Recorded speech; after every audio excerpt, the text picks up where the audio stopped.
Olá, gente. Então, o último vídeo para a gente finalizar o complexo do ombro, a gente vai falar um pouquinho sobre a biomecânica, como que acontece a biomecânica para a realização dos movimentos nessa articulação. Então, a gente vai falar inicialmente do ritmo escápulo-humeral. O ritmo escápulo-humeral ocorre quando a escápula roda acompanhando o movimento do húmero. Então, a gente consegue levantar o braço lá em cima, né? Esse movimento dá aproximadamente 180 graus de abdução ou de flexão de ombro.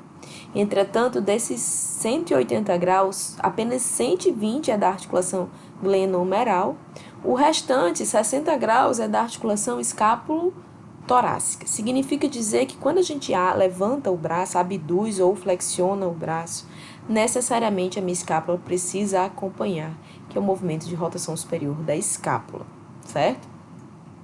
Só que esse movimento ele só acontece quando a gente está em aproximadamente 60 graus de abdução. Até 60 graus de abdução, a minha escápula está lá paradinha.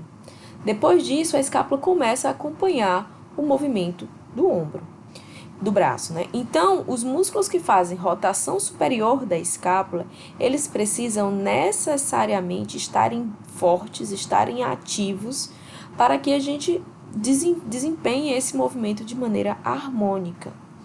Os músculos que fazem rotação inferior da escápula, como por exemplo o músculo romboides ou o peitoral menor, né, que mantém essa escápula em rotação inferior, que mantém essa escápula com dificuldade, né, de levantar ela, por exemplo, uma contratura de romboide, vai fazer com que possivelmente você possa vir a desenvolver uma síndrome do impacto do ombro.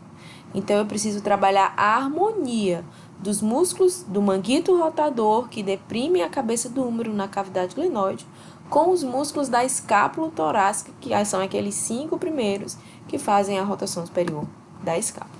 Então, vamos falar cada movimento separado. O primeiro movimento que a gente vai falar é o movimento de abdução do ombro. A abdução do ombro, raramente os músculos atuam sozinhos. Seja qual for o movimento do ombro, é necessário estabilizar ou mover a escápula. Então, os movimentos de abdução, como eu acabei de falar, a glenohumeral não trabalha sozinha, eu também preciso da escápula torácica. Quem faz a abdução de ombro? Da glenohumeral, dos músculos da glenohumeral, o deltoide, o supraespinhoso são os mais importantes, mas a gente ainda tem o peitoral maior, porção clavicular, que é acessória. Os dois músculos são ativos durante toda a amplitude de movimento, apresentando um pico entre 90 e 180 graus. A perda de qualquer um desse músculo reduz a força, mas não impede o movimento. Existe algo muito interessante para falar da diferença do supraespinhoso para o deltoide, que é o vetor de força. O vetor de força do deltoide, perceba que ele se insere aqui na tuberosidade, na linha deltoideia. O vetor de força do deltoide é para cima, quando o indivíduo está com o braço ao lado do corpo. O vetor de força do supraespinhoso, é para dentro, tá vendo? Ó? Então, o supraespinhoso, ele tem, nos primeiros graus de abdução de ombro, ele é super ativo para o rolamento da cabeça do húmero na cavidade glenoide, certo? Então, é meio que nos primeiros graus o deltoide vai puxar o braço para cima e o supraespinhoso vai puxar o braço para dentro. Depois de 30 graus, aí sim eu tenho ambos os músculos atuando para abduzir esse braço ativamente. Então, antigamente, acreditava-se que os primeiros graus de abdução de ombro era desempenhado apenas pelo supraespinhoso, que o deltoide não trabalhava. E aí, muita gente tem ruptura total do supraespinhoso, né? Como eu mostrei a vocês, o supraespinhoso é uma fonte constante de lesão. Mas o pessoal que tem ruptura total do supraespinhoso, mesmo assim, consegue fazer a abdução de ombro. Então, não é que os primeiros graus seja só do supraespinhoso, mas o vetor de força dele é bem mais eficiente do que o do deltoide nos primeiros graus de abdução de ombro. Essa abdução de ombro, ela ainda é acompanhada com a leve inclinação de tronco. Então, tá aqui os primeiros graus, supra e deltoide e os músculos que fazem rotação superior da escápula. Lembra? Depois de 60 graus, eu tenho agora os músculos da escápula torácica. Quais são os dois principais músculos que fazem rotação superior da escápula que a gente viu? Trapézio e serrátil anterior, né? E os últimos graus eu ainda tenho uma leve inclinação, os músculos da coluna vertebral. O movimento de adução, muito bem executado pelo grande dorsal, motor primário, tá? O peitoral maior, porção external, também auxilia no movimento de adução do ombro. Geralmente é acompanhado com a rotação inferior da escápula. Então, quando eu abduzo o braço, a minha escápula roda para cima. Quando eu aduzo o meu bracinho, a escápula roda para baixo, rotação inferior. Entretanto, nas atividades de vida diária, a grande maioria das aduções ocorrem de maneira excêntrica. Então, não são os adutores que trabalham, são os abdutores. Com rara inserção, né, quando o indivíduo anda com a marcha, com muleta, né, quando necessita andar de cadeira de rodas, nadadores, que são coisas que a gente não faz no nosso dia a dia. Então, tá aqui, ó, a ativação nesse movimento aqui, a ativação dos músculos que fazem a adução do ombro, como, por exemplo, o grande dorsal redondo maior. O próximo músculo são os músculos que fazem flexão de ombro. Quem é que faz flexão de ombro? Deltoide anterior, peitoral maior, porção clavicular, são os motores primários, né?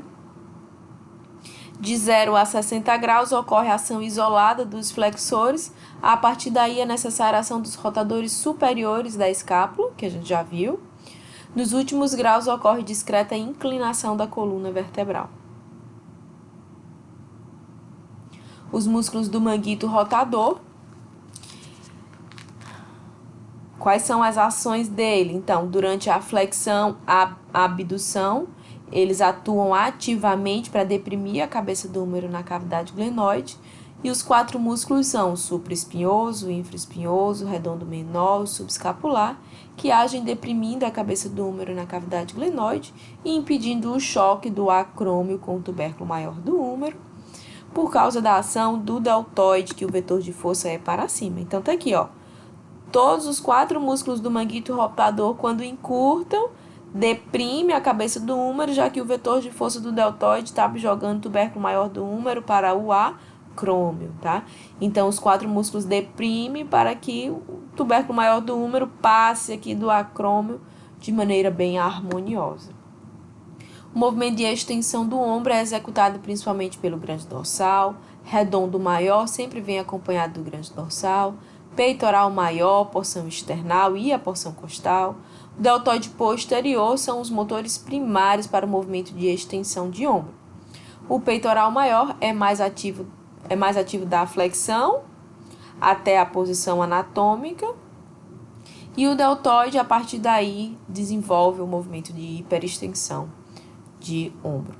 A extensão é acompanhada com rotação inferior da escápula, que a gente já viu. Quando os movimentos é livre, ocorre a ação excêntrica dos flexores. Então, sempre as voltas das flexões, a volta da flexão, a volta da abdução, sempre é de maneira excêntrica, é uma extensão excêntrica. Então, quem está trabalhando são os flexores. Eu vou gravar uma aulinha só para falar contrações concêntricas e contrações excêntricas.